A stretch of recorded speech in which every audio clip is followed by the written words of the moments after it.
Як зразумець, што чалавек добра грае на дудзе? Гэта калі што жарт такі постранічны. Адказ на яго я не ведаю, але сам інструмент настолькі міжнародны, што нават музей дуды ў іспанскім горадзе Арэнса называецца Міжнародны музей дуды.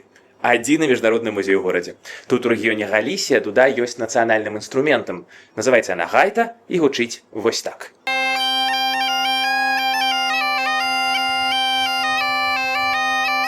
Сярод экспанатаў музея мяне і напаткала прывітанне з радзімы. Беларуская дуда.